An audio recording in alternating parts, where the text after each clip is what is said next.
देखिए ये motion of satellite, इसका एक बेहतरीन क्वेश्चन है। ग्रेविटेशन में एक टॉपिक है मोशन ऑफ सैटेलाइट, जिसकी हमने एक स्पेशल डीपीपी भी बनाई है, ठीक है ना। उसको कर लेने के बाद ये क्वेश्चन काफी इजी लगेगा आपको। क्वेश्चन सुन लो क्या है। A satellite is orbiting just above the surface of the earth with the period T. If d is the density of the earth and g is the universal gravitational constant of gravitation, the quantity 3 pi by gd represents। सुनो एक result हम याद करवाते हैं। Result क्या होता है कि, और उस रिजल्ट से क्वेश्चन तुरंत हो जाने वाला होता है, ठीक है ना, कि जो टाइम पीरियड होता है, अगर कोई अर्थ के बिल्कुल पास में, अर्थ से बहुत ही कम हाइट पे, मतलब रेडियस ऑफ अर्थ के कंपेरेटिवली बहुत कम हाइट पे अगर कोई सैटेलाइट घूम रहा हो ना, तो उसका जो टाइम पीरियड होता है वो डायरेक्टली प्रोपोर्शनल होता है डेंसिटी के, ठीक है ना। यहां पे डेंसिटी के अंडरूट के इनवर्सली प्रोपोर्शनल होता है, ये वाला रिजल्ट होता है, ठीक है ना। तो इसके अंदर इस वाले रिजल्ट को अगर ध्यान में रखें, क्योंकि कई बार क्वेश्चन एग्जाम में ये आ जाता है कि डेंसिटी को डबल कर दिया, ठीक है ना। किसकी डेंसिटी है? ये अर्थ की डेंसिटी है, ये अर्थ की डेंसिटी है। अर्थ की डेंसिटी को डबल कर दे तो सैटेलाइट की टाइम पीरियड पे क्या इफेक्ट पड़ेगा, ये आ जाता है। तो 1/√2 टाइम्स हो जाएगा टाइम पीरियड। ये क्वेश्चन आप तुरंत कर सकते हो अगर ये रिजल्ट पता हो तो, और ये वाला क्वेश्चन भी जल्दी हो जाएगा। ये कह देगा कि अर्थ की डेंसिटी को 4 गुना कर दें तो उसके चारों तरफ एक सैटेलाइट घूम रहा है, उसकी टाइम पीरियड पे क्या इफेक्ट पड़ेगा। तो 1/2 टाइम्स हो जाएगा, इससे ये पता लगता है। अब दोनों को स्क्वायरिंग कर दो, दोनों side, T square is directly proportional to 1/d हो जाएगा फिर।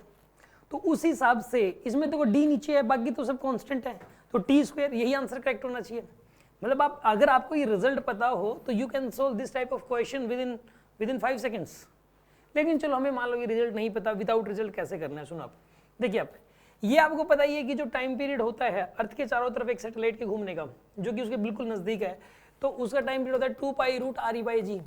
ये हमें पता है, 2 pi root R E by small g, ठीक है ना, ये वाला होता है, ये हमें पता है इस रिजल्ट का, ठीक है ना। यहाँ पे लिख सकते हैं हम आर ई स्मॉल, जो क्या लिख सकते हैं, ये G M E by R E square, G M E divide by R E square ऊपर चला गया, ठीक है। तो आपके पास क्या आएगा बताइए, 2 पाई यहाँ पे आएगा R E cube by G M E आ गया आपके पास। एक्चुअली में टाइम पीरियड ही निकालना हमें, और टाइम पीरियड को डेंसिटी की टर्म्स में कन्वर्ट करने की कोशिश कर रहा हूँ मैं। तो मैंने टाइम पीरियड को पहले मेरे पास स्मॉल जी की टर्म्स में था, फिर मैंने स्मॉल जी से इसको ना मास की टर्म्स में कन्वर्ट किया, मास की टर्म्स में, मास ऑफ अर्थ की टर्म्स में, स्मॉल जी को जीएम, अब मास को मैं डेंसिटी की टर्म्स में कन्वर्ट करूंगा, ताकि ये पता है टाइम और डेंसिटी में रिलेशन निकल के आएगा। सीधी सी बात है, इस क्वेश्चन को देख के हिसाब से पता लग रहा है टाइम और डेंसिटी में रिलेशन चाहिए होगा हमें। इधर डेंसिटी लिख रखी है, इधर टाइम लिख रखा है, time period.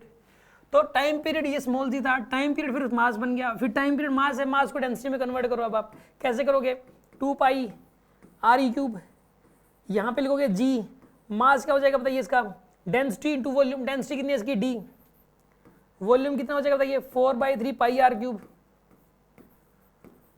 4/3 pi R cube. R cube से आर क्यूब यानी रेडियस तो मैटर ही नहीं करेगा इसमें, टाइम पीरियड में डेंसिटी मैटर करेगी। 3 को ऊपर ले जाओ आप, ठीक है ना। इसको मैं थोड़ा सा छोटा कर लेता हूँ,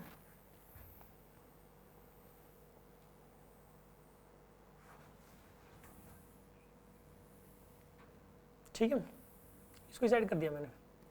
अब सुनो आप, अब हमें लिखना है इसमें टाइम पीरियड की वैल्यू, ये कितनी आएगी बताइए। यहाँ पे टाइम पीरियड आ गया 2 पाई √3 को ऊपर लेके जाओगे आप, 3 डिवाइडेड बाई में G D 4 pi, G D into 4 pi आ जाएगा आपके पास। Squaring on both sides, T square is equals to 4 pi square into 3 divided by G D into 4 pi आ जाएगा आपके पास। 1 पाई से 1 पाई गया, 4 से 4 गया जी।